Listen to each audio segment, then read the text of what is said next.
И минутите кои што ни остануваат до 8 часот на нова тема посветена на младите. Регионалната канцеларија за младинска соработка отвори два јавни повици, едниот за поддршка на младински иницијативи за мир и безбедност, каде што во фокусот е потенцијалот на младите во градењето одржлив мир, безбедност и доверба во локалните заедници.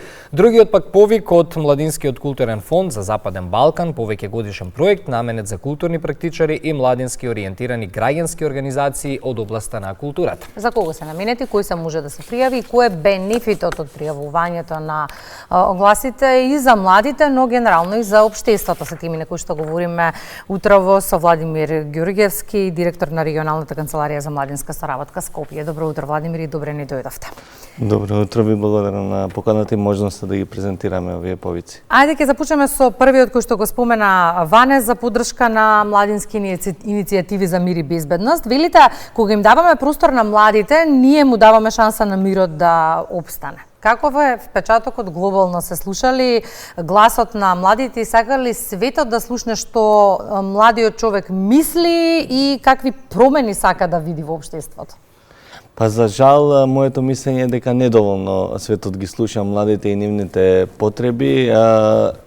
Во моментот светот е малку турбулентен и мирот не е на прво место, затоа ние сакаме се повеќе да се фокусираме на мирот, односно младинската соработка, тоест младите да бидат во центарот на вниманието преку нивните идеи кои што многу често се храбри, иновативни и потребни за заедницата и токму младите можат да ги донесат тие промени за да имаме еден поодржлив мир, односно поубав Западен Балкан, бидејќи пред се ние работиме и инвестираме во Западниот Балкан. Токму затоа велите го отвораме патот за една нова реалност, Балкан во кој младите нема да бидат сведоци само на промени, туку ќе бидат и двигатели на тие промени. Зошто е важно младите да бидат активни чинители во изградбата на мирот и безбедност? Како ќе го направите тоа кога толку години токму младите се игнорирани во овие општества? Така е, убаво прашање и за жал и ние се уште трагаме по одговорот, меѓутоа сметаме дека сме добар пример како организација која што е производ на Берлинскиот процес.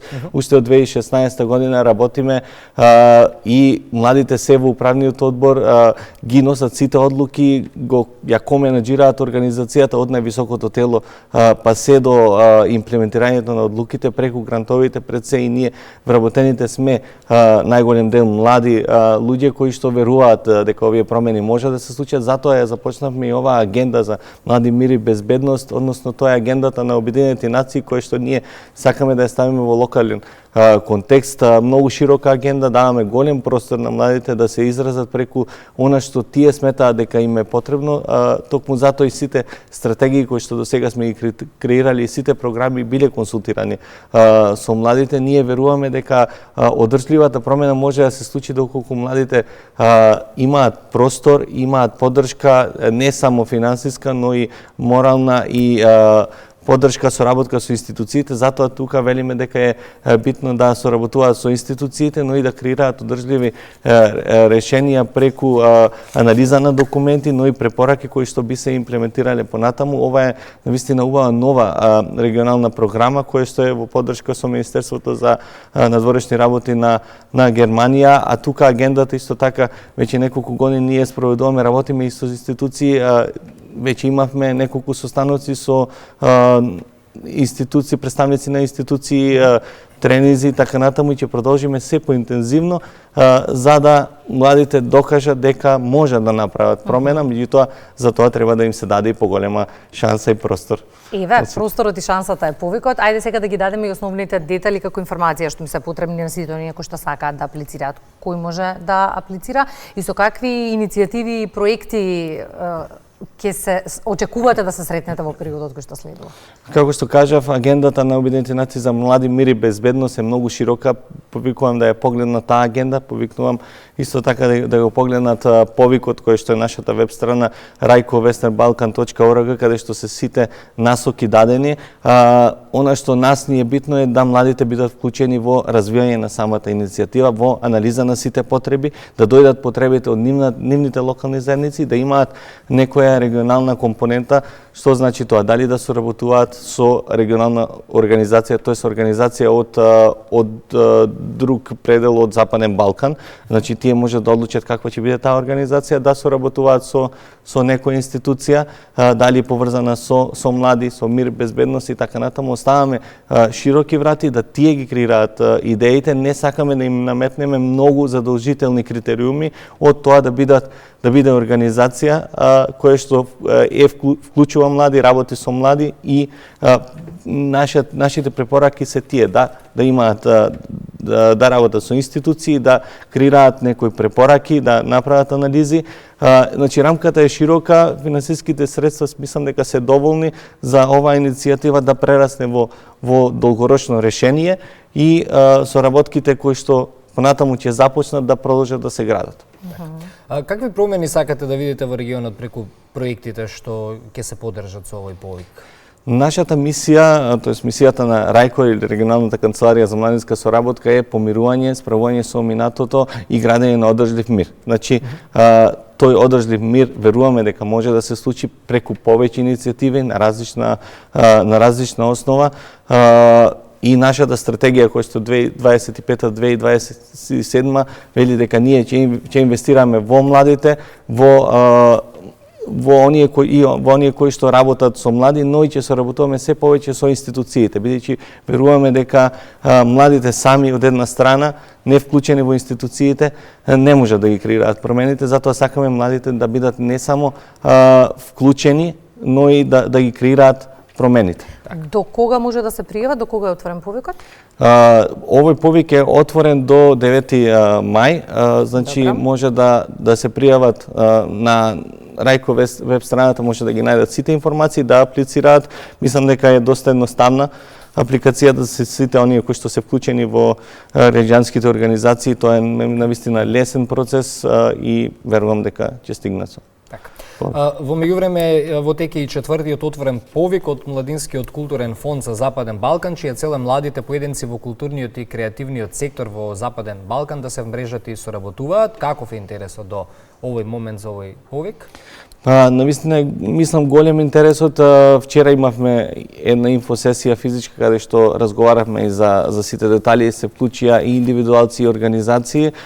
До сега, значи ова како што кажавте е четврти повик, имаме заинтересираност, ги поедноставуваме процедурите за аплицирање за да нема премногу барање, односно премногу прашање, премногу документација, но и тука сме за помош за сите кои што ќе аплицираат, имаат креативна идеја. Веруваме дека со овие мали средства тие можат да креираат некои првични соработки, иницијативи кои што понатаму исто така, како што кажав и за преходниот повик, ќе прераснат по решение. Кога сме кај средствата, културните работници може да аплицираат за грантови до 3000 евра, додека граѓанските организации до 6000 евра. За сите оние кои што ги заинтригиравме во моментот и сакаат да се пријават, со какви се проекти и до кога може да го сторат тоа?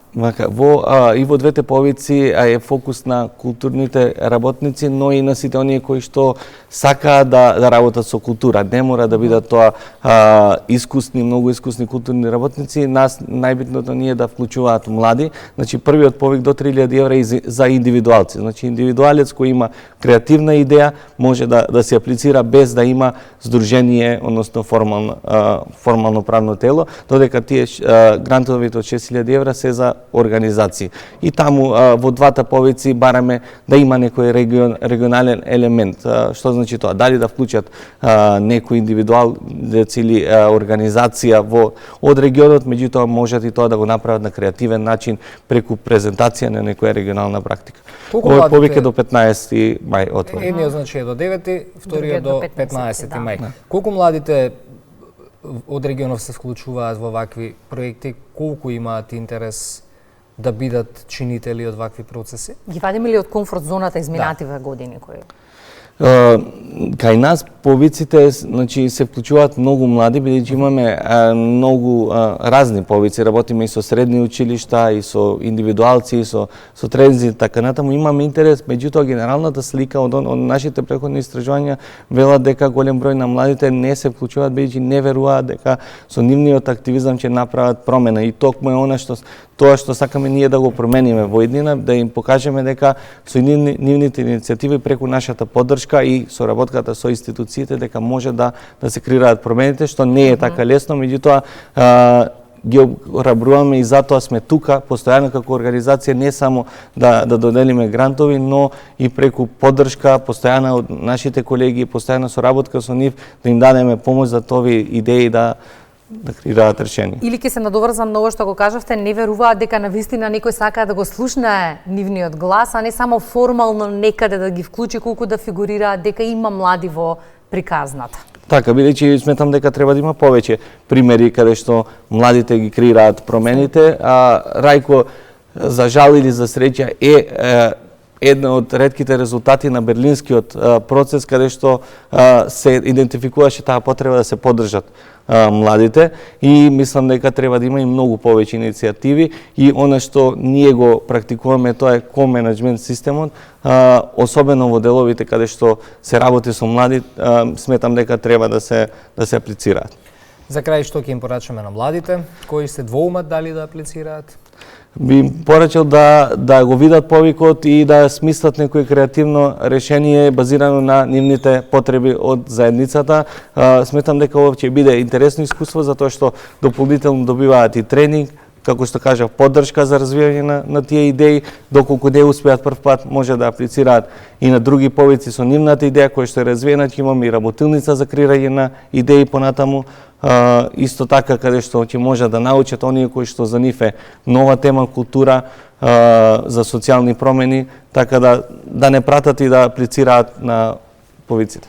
Благодариме за гостувањето во Македонија. Наутро во 8 часот се и најновите вести на вашиот јавен сервис, а повестите и нова тема која што веќе најавивме пред отприлика 1 час. Токму така, информациите кои што ги слушнавме изминативе недели по оној пат на температурите и снег на почеток на април кој што го имаме, е дека дел од овошките ни замрзна. Земјоделците стравуваат дека ќе имаме многу помал род оваа сезона, а и она овошје кое што ќе го имаме ќе биде навистина скапо. И тука се надоврзува фелата која што вели дека конечно и земјоделците, но и државата треба сериозно да размислува на прилагодување на родот кон климатските промени. Токму оваа тема ни е во фокусот по 8 часот со професор од земјоделскиот факултет. Останувате на јавниот сервис, колешката Гордана Ѓурчева веќе подготвена за првите вести во 8.